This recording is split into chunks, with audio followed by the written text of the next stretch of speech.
तो हम लोग आज की क्लास में कोऑर्डिनेट के क्वेश्चन सॉल्व करना सीखते हैं। लास्ट क्लास में भी कोऑर्डिनेट के क्वेश्चन सॉल्व कर रहे थे, आज की क्लास में भी कोऑर्डिनेट के क्वेश्चन सॉल्व करेंगे। लास्ट क्लास में कोऑर्डिनेट के क्वेश्चन हमने 7.4 के कुछ क्वेश्चन सॉल्व किए थे। ऑप्शनल एक्सरसाइज है 7.4 और 7.4 में हमने क्वेश्चन नंबर 1 सॉल्व कर लिया था, क्वेश्चन नंबर 2 और क्वेश्चन नंबर 3 सॉल्व हो गया था। क्वेश्चन नंबर 4 हम सॉल्व करेंगे आज की क्लास में। क्वेश्चन नंबर 4 में क्या है? क्वेश्चन नंबर 4 में हमें एक स्क्वायर गिवन है, ABCD स्क्वायर। आप लोग जानते हो स्क्वायर की प्रॉपर्टीज क्या है? स्क्वायर में चारों साइड इक्वल होती हैं, ABCD, और उसके डायगोनल भी इक्वल होते हैं, और डायगोनल एक दूसरे को 90 डिग्री पर इंटरसेक्ट भी एक दूसरे से। अब इसमें गिवन क्या है? हमें इसमें क्या गिवन है? The two opposite vertices of I square. Opposite vertices का मतलब A और C गिवन या B और D। अपोजिट AC या B और D। एडजेसेंट क्या कहलाता है? AB या AB एडजेसेंट। तो इसमें अपोजिट वर्टेक्स गिवन है। अपोजिट वर्टेक्स की अकॉर्डिंग जो पॉइंट गिवन है वो है -1, 2 एंड 3, 2। तो A को ले लिया -1, 2। तो B क्या होगा? C क्या होगा? B तो नहीं होगा, A का अपोजिट है C, तो 3, 2। तो हमें कोऑर्डिनेट फाइंड करना है। Find the coordinates of other two vertex. हमें B और D पॉइंट के कोऑर्डिनेट फाइंड करना है। तो B पॉइंट को हमने कंसीडर कर लिया है x, y। आपको पता है 90 डिग्री है, ठीक है ना, होता है 90 डिग्री। और D पॉइंट के कोऑर्डिनेट हमने कंसीडर कर लिए h, समझ में आ गया बेटा? अब आगे देखिए कि जो हमारे पास स्क्वायर की प्रॉपर्टीज होती है, उन प्रॉपर्टीज की हेल्प से हम B और D को फाइंड कर सकते हैं। तो B पॉइंट के कोऑर्डिनेट आपको पता है कि AB = BC होता है। तो पहले प्रॉपर्टी अप्लाई करेंगे, distance between A and B = B and C। तो A और B पॉइंट के बीच का डिस्टेंस √, इसको x1 y1, इसको x2 y2, तो x + 1 का होल स्क्वायर प्लस y - 2 का whole square equal to √BC क्या आएगा? B का C से डिस्टेंस, तो क्या होगा? x - 3 का होल स्क्वायर प्लस y - 2 का।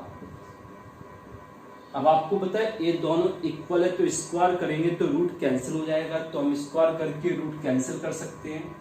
तो x + 1 का होल स्क्वायर प्लस y - 2 का whole square equal to x - 3 का होल स्क्वायर प्लस y - 2 का होल स्क्वायर।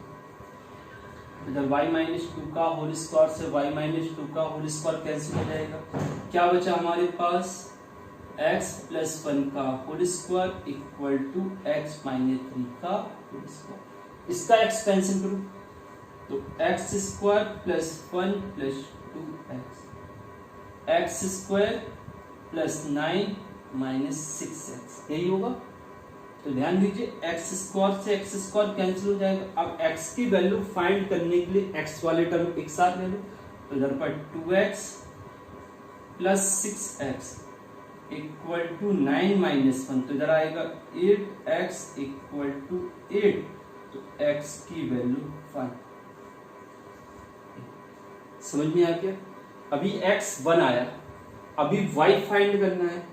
y फाइंड करने के लिए भी एक प्रॉपर्टी होती है, वो प्रॉपर्टीज क्या है? आपको पता है in triangle ABC, in triangle ABC, ये ट्राइंगल राइट एंगल ट्राइंगल है, और राइट एंगल ट्राइंगल में पाइथागोरस थ्योरम अप्लाई कर सकते हैं AB square plus BC square equal to AC square, ये प्रॉपर्टी होती है।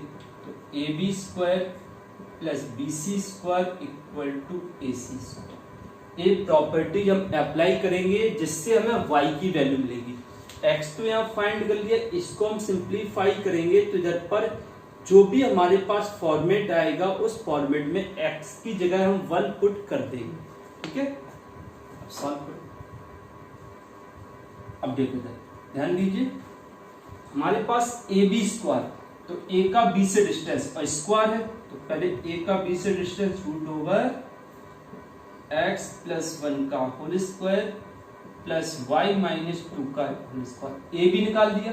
अब ए बी का पावर 2 है तो इधर भी होल पावर 2 होगा, प्लस बी सी, बी का c से distance root over x minus 3 का whole square plus y minus 2 का होल स्क्वायर इक्वल का whole power 2 equal to AC, मतलब a का c से डिस्टेंस तो क्या आएगा -1 माइनस 3 का होल स्क्वायर प्लस 2 माइनस 2 का होल स्क्वायर, ये और इधर भी होल पावर 2 है।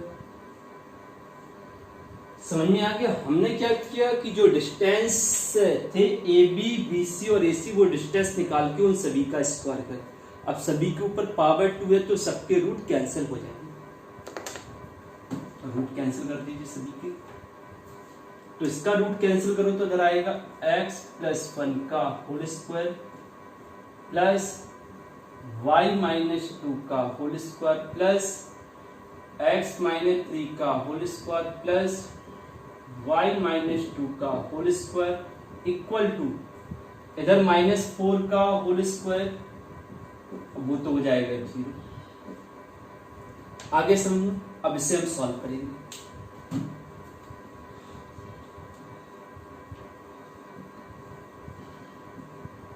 x की वैल्यू कितनी आई थी हमारे पास,